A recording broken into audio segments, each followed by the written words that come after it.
Today, I'm going to be answering some of your most asked questions for solos in Chapter 6, and then I'm going to be showing you guys some of the most underrated spots for the solo cash cup. Let's get straight into it.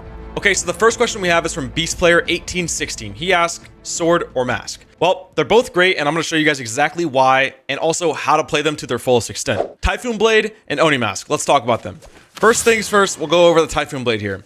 The only reason you'd really want to pick up the Typhoon Blade is if you don't get an Oni Mask. You need mobility, of course, but I'm going to teach you guys exactly how and why you'd want to pick up the Typhoon Blade, right? So if you don't get Oni Mask, that's important, but also if the zone's flat, it's also very, very handy to have a Typhoon Blade, and especially good in solos because you can just climb layers easily. And if you guys can get comfortable with being able to double jump up and quickly change the elevation, this will take you a long way in the in-game. Let's take a scenario that you're in in-game here and you have to climb up layers, or you just want to take height, right? You can do that simply with the Typhoon Blade. It's way easier than it is going to be with the Oni Mask, and you're going to be able to catch the opponent off guard as well as shoot the opponent and build right after, right? So all you have to do is just sprint and jump, right? Just one sprint and a jump.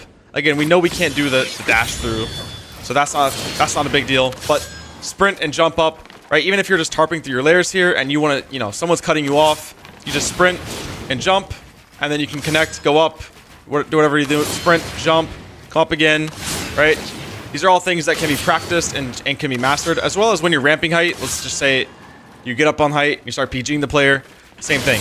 You can sprint, jump up, you can sprint, jump up, or you could just sprint it up, right?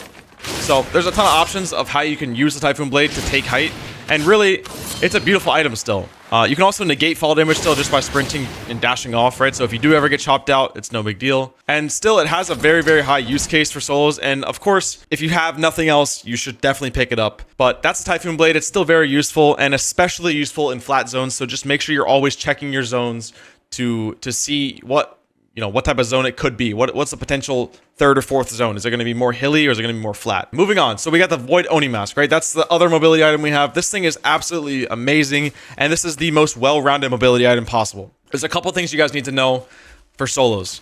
Number one, don't be afraid to shoot your pearl up, right? It's a solo, and if you pop it here and fall down, that is fine. You're gonna maybe take 60 damage at a maximum. I've done this a ton in trios, and it always works, right? So if you're ever stuck below layers, definitely don't be afraid to shoot it up, call it, come fall down, and then obviously when you land, build hard mats, and you'll be fine. So that's good to know. And then the most important thing to know about the Oni Mask is to use it on elevation always. So for example, here we are, right? We're in game, I'm in a box here, and there's people in front of me. As you guys can see here, these are all 1,000 players in this wood here. Okay, so what I'm gonna have to do here is I'm probably gonna have to either one, tarp over to it in wood and get up and elevate, or I can just ramp up here, right? That's an option. I can just come up here and kind of just ramp it and comb my head and then come around, right? Burn a bit of mats, but you want to get to that elevation so you have something that's not blind, right? So now if we stop here, right, now we can see over. Oh, perfect. That's where we want to go. It's not blind. Okay, easy. Now I'll just come here, shoot my pearl out. Boom.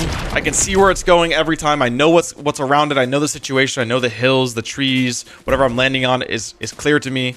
And that's something you always have to do. Never, ever, ever, ever rotate blind if you can. And take notice. I mean, look, y'all don't have to take my word for it, but I'm just telling you guys off of the experience, the scrims, the tournaments, the Division 1 cups, everything I've played. If you rotate blind, you will get punished for it. And yeah, look back at your games. I definitely encourage you guys to think about this right now and look back at your games and say, okay, do I rotate blind? Is this something I actually do? Why am I dying when I pearl? And I guarantee you, if you look back and you see, it will be because you've pearled blind. Even if it's not a crazy blind pearl, you just can never do it. You don't build the habit. Always, always, always have a clear sight in front of you and then pearl out. The next thing is just being comfortable understanding how pearls work, right? And knowing, obviously you don't want to shoot it here. But yeah, being comfortable with it, that's very important. Like you can use the stair method here where you sit on the stair. Right, so if you get sprayed, you just shoot here. You can kind of watch it go in. Right, that's a great way to do it, and there's very low risk. You can also just build a couple more boxes or build a little bit of space here, right? Like sometimes I like to build a stair in front of me. Kind of gives me the same angle, right? So just making sure you have space so you don't get fried on the rotate is very important. So as we mentioned with the Typhoon Blade, of course, if you're on low ground or it's a flat biome, a flat zone where there's not a lot of hills in there, then of course the Typhoon Blade's going to be good, but the Oni Mask will be just as good. But especially on hill zones, if it pulls down to the south of the map, or even on to the north of the map, there's a couple hills up there. If it pulls up there, you got to have the Oni Mask. That thing is going to be your saving grace. Let's just imagine this is a hill here. I mean, it's as simple as just pearling up and calling it, and you're in zone and you're in the best spot possible, and there you go. So hills, very important to have Oni Mask. Of course, it is solos, so it's not always going to be perfect, and both of them worked. We've got a very lucky situation to be in where both of our movement items are actually very solid. So Oni Mask and Sword, very good. But if I had to pick one, I'd pick the Oni Mask. Okay, next question we have is from Visify. He says placement or W key. Simply put, the Cash Cup is placement heavy. I mean, if you guys look at the point system, it is very, very placement heavy. There are good points for kills, but that's mostly going to be something you're going to want to take advantage of in the finals. But to get to the finals, it's just going to be placement. It's nothing to be ashamed of. Every player has to play placement. Even the best players in the world will be forced to play placement if they end up messing up their W key games, or if they, burn too many games while spawn and they have 3 games left and 2 hours to play. Like, they're going to have to play placement. That's just how it is. So nothing to be ashamed of. Placement is a great way to play. If you guys are playing placement, definitely feel free to continue to put yourself on dead side, play edges of zones, use pads, use other mobility around you. And then in a situation where you don't have that, where you're not around hills and you can't play dead side, let's say you land center map, then center. That's a great way to do it. Just keep going center zone every time you get a chance and just center out. And then of course, if you guys can, I would always recommend W keying in the first game. It's gonna be your best bet. There's not necessarily like pre-tournament or start tournament confidence. That's not really a thing. Like you're not just like overly eager to key in your first game, but it is something that people have just built into the playstyle. You do go for a high kill game, then you play placement. It's not a bad thing. I would always recommend trying to get some kills, just because your elo is going to be the same. But one thing you guys need to know, for solos especially, because it's just one person team, right? If you die, you're on to the next. If you guys play your first game and you drop in and you kill one guy off spawn, or you somehow get 1 placement point, or whatever happens, if you get 1 point, if you go from 0 to 1, your next game is 10 times harder, because everyone you're going against isn't on 0 elo. They're all on 1 or 2 or 3 or 5 points or 6 points, 10 points. Maybe they got 5 kills. So they all know how to box. They know how to, they know the right peaks. They know how to make space. They know how to get good loot. They know how to be efficient, right? So have that knowledge going into solos, but definitely make sure you're aware of it. If you don't have good loot in your first game, or your scenario is not right, or you get hit weak, just go next. Like, just back out, leave the match, go next. Queue to the next one. Stay on that 0 points, because you'll always have bots in that 0 point lobby. That is the only lobby you'll ever have actual bots or bad players you can just run through. And that's my only tip for solos. If you guys mess up, be careful with that. Either way, you guys can still play placement. It's not a bad way to qual. So on to the next question. Great question from Visify. Thank you so much, brother. Next question we have is from Destin. He says, is going island worth it? If so, is there a most efficient way to kill the boss? So I'll answer the last part real quick. Is there a most efficient way to kill the boss? Yes and no. There's no like shoot a sniper, blow him up, and you'll get the guy in 2 seconds. But the best way to kill the boss in the most efficient way is just when you go on the island, instantly start looking for other guns, right? So here's an AR, here's a Fury, here's a Holo, here's an SMG, here's a pistol. Like, look for that and then cycle through the guns, because those all have 30 bullets just already defaultly in them. So you'll save a lot of ammo that way. So that's the most efficient way to kill the boss, because you don't want to go up there, especially if you have 30 bullets in your inventory, and try to kill the boss with 30 bullets. You need a lot more than that.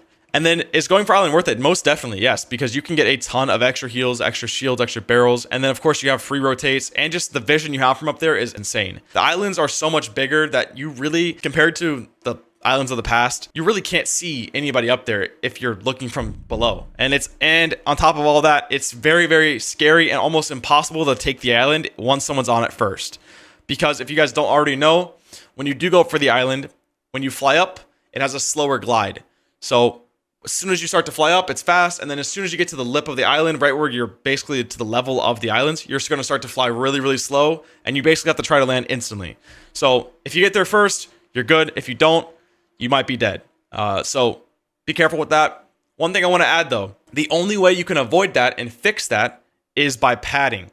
Okay? So if there's an island spawn near you and you think you can pad to the island, pad to it every time. If you pad to it every time, you will win the island every single time. You'll land there first. You will have no slow glide. If somebody hits the wind tunnel to fly up as you pad and you guys go at the same time, you'll still beat him to the island, because he's going to go up so slow, and you can kill him. So definitely use your pads when you have them. And that is the only reason why I would be going for the island. If it spawns near me and I'm on a pad, I'm going for it. Another thing I want to talk about for the island is that it spawns at a minute or 59 seconds. So just pre-pad at 106, fly to the island, dive down, boom, you're there. So it's a little different. I believe the island in the past was at 50 seconds or something like that. You guys let me know in the comments, but 52 seconds, I think. Could be wrong on that, actually. Yeah, that's the spawn for the current island. But yeah, great question, Destin. Island's very stacked. You can get really good loot, and you can refresh your game, get back in it.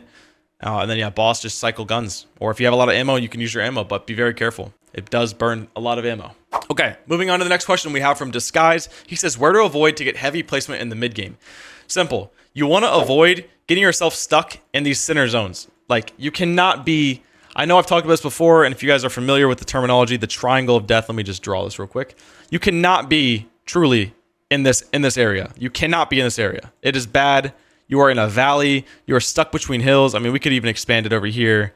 Like, this is all bad. It's bad. So just avoid the center of the map. I mean, this is, if we're zooming out, this is very much dead center of the map. There's parts of this that is the most center part of the map. So be very cautious of that. And then these games are not that stacked. So it's not like you're running around, running into players constantly. So just play dead side, hit a pad, rotate around, play storm, get whites, look at campfires, take a mental screenshot of this map right here and say, okay, if I'm landing down here, you know, I'll just hit this pad around here late, you know, avoid everybody, hit that campfire, you know, swim this way, hit this campfire, come up here, pad to zone, boom. There you go. You avoided everybody. The game died out. By the time you got to the pad, there's 30 players alive and you're good to go. So yeah, that's my best tip for getting heavy placement in the mid game. Shouldn't be too difficult. Just, again, avoid the center. And if you do land center, just avoid this area. Like, as soon as if you land right here, that's great. You can have it, get your loot, do your thing. You're going to get stacked. It's good loot, but get out right away. Go to the hill, start sit on the hill, get out of that center spot right away. And then there's a ton more of these, right? It's very simple. Triangles of Death is quite literally just the lowest elevation point with a high elevation point nearby. So here's another one. You got the hills right above you, river right here, right? Even to your right, you've got the big buildings in Seaport City. Can't be in the river. You just can't be there. Same thing here. You can't be caught in the open here. This is bad. This is gonna be bad, right? So there's a ton of triangles of deaths. I recommend you guys definitely look at your spot. Let's just take Lost Lake, for example, here. You know, you're gonna make a triangle of death for everywhere you want to go, right? Everywhere that's near you. So here, triangle of death, right? At least have it a visual in your head. That's a bad spot to go. It's down the river. It's in a valley. You got maybe rocky RVs or little lake, whatever. These spots can look over you. So definitely like take that into account. Understand your triangles of death, avoid them, and that's how you're going to be able to soak up easy placement in the mid game. Moving on to the final question from Saxes, and then we're going to hop into the most underrated spots for solos. I've got 3 spots to show you guys. I'm super excited about it. I promise you, if you just land at one of these spots, or if you cycle through them for the Solo Cash Cup, it is going to be absolutely perfect for you. It'll be the easiest qual. You'll have the best loot, most consistent loot, and you'll be uncontested 99% of the time. I would say I've never, ever seen anybody want to land there. Never seen anybody land there in general. No pros land there. It is the most uncontested spot in the map. It's up for taking. So I'm about to show you guys after this question. All right. So Saxy asks, what is the best way to qual when you don't want to fight? Placement, right? Obviously, when you don't want to fight, you have to play placement. But the best way to qual is just, like we just mentioned, just playing dead side, padding around, avoiding teams at all costs, avoiding players, rather, because it's solos. But yeah, avoiding players at all costs. And then when you do have to fight, snail. If you have to get caught in a fight, you snail. And I'll quickly explain the snail so you guys have an understanding, because this is a very important defensive strategy for solos. So the snail is simple, right? You can start with a Fortnite box. You have your 1x1, right? This everyone knows. You got one box, okay? Once you get hit, you know, if you deem it worthy, you'll probably build one of these, a 2x1, right? You'll build a little 2x1 and you'll be sitting here chilling, okay? The continuation of a 2x1 is the snail here, right? So then all you have to do here is you can stand in this middle area right here, and you'll have full perspective, just kind of swing it around and build it out, right? So swing it around, build it out. If you miss the wall there, you accidentally put it down, all good, window edit, and now it's complete. So the process of building the snail is very important, and I'll show you guys a more sped up version in a second here. But this is a snail, right? This is the beginning of a snail. It's a 2x2, you know, by definition. But it extends, right? So what you do is, of course, when you have this set up and you get the walls around you, because that's the most important part, always make sure you have cones on top of you. If you lose a cone on your top especially, that means you basically lost this entire box. Because the guy's going to see this, he's going to come here, he's going to put a cone here, and now you've lost this box, and you have to play out of it and try to claim it back, which is fine, but not what you want. So the snail's here, right? You got the 2x2, and it continues, right? So no matter where the player's coming in from, okay, you can switch your side and instantly go back. If you're fighting the player here, right, all you have to do is just come back around here and make another 2 boxes here, right? So same thing here. If we're coming over here and the guy switches walls, let's say he starts smacking on this wall, you go for a pump, he's on this wall, then he comes this wall, now you're playing this, reset your cone, whatever. Oh, he's gets the wall. Okay, I'm just gonna go back and get it. Boom. You just go back, and then again the entire time, cones, walls, and then boom, you have a 2x2 again. So let's say he has both these walls. Let's say this is all his, right? All these wide edits, this is his. All good. Now you have your 2x2 again. And then guess what? You go back one more time. You only do two back plays. All right, so he's aggressing you again. Let's say he's coming through here. He's running through the gap. He gets that wall. He gets this wall. He's just got it all, right? He's got the floor and the roof. Now you're saying, okay, what do I do here? Back again. Come out, cone down, walls, peanut butter peaks, boom. Now, if you go back here, you'll notice you'll come back into your box. And again, if you come up here, you'll notice you could build a 2x2, right? There's open space here. But what your right play is, because of the amount of space you have on low ground, is just to go up here. So all you do is add it up. And now, because he most likely didn't take all the tops of these cones and all the floors and all the walls inside, that's, you know, if he did that, then you shouldn't be getting pushed out anyways. You can just simply double at it. Boom, boom. Right? I don't have a gun, but you can imagine. Bow, bow, bow. Absolutely destroying the guy. So all it is, in real time and quick speed, I'll show you that right now. All right, so boom. Starts with 1x1, okay? Come with a 1x2 if you need it. Again, you should never just build this right out of the gate, right? Always build this less mat conserving or less mat using one. But yeah, always build this first. Like, you know, read the room, read the situation. You don't have to force build a snail every time and waste a bunch of mats. But if you do, let's say for example, you get hit to 1 HP. Like, you know the guy's gonna come. He's coming right now. All right, so boom, you hit 1 HP. You're gonna probably box right away. All you have to do here is, again, use this like little middle swing spot, right? So come here, boom, right? All I did was just use this little middle swing spot, hit my walls, got everything down, and then now this is all down, right? It's kind of a blank canvas. Cones, walls, edit through the cones, or you can put the cones on the roofs first, whatever. Cones on the floors, cones on the roofs, then the walls. Boom, done. Now your snail's done. Just like that in 2 seconds. And then again, same thing here. When you're making space, let's say the guy's aggressing you, and you want to make space behind you. Boom, you can use that same kind of like center point here where you're just building around cones, walls, boom. And then rinse and repeat one more time, and then you go up. So that's the snail. That is the most and the best defensive strategy in competitive Fortnite. That is the way you will never die, especially in solos. That is the most busted thing you can possibly do. So if you're looking to soak up placement, if you're looking to qual without fighting, and you get caught in a fight, you get caught in a scenario you don't want to be in, that's the best way to qual without fighting. You just make your snail. The guy's gonna run away because he knows he can't fight you, and then you just refarm your mats back and you're good to go. That's it. Thank you guys for these questions. I answer questions all the time in the Seasons Thesis Discord, so make sure you guys are joining the Discord. It's just linked down below, and there's a bunch of channels in there. You guys can ask me questions, tag me in them. I'll most of the time I respond. I try to respond to everybody. Now I want to hop into the most underrated spots for Chapter 6 solos.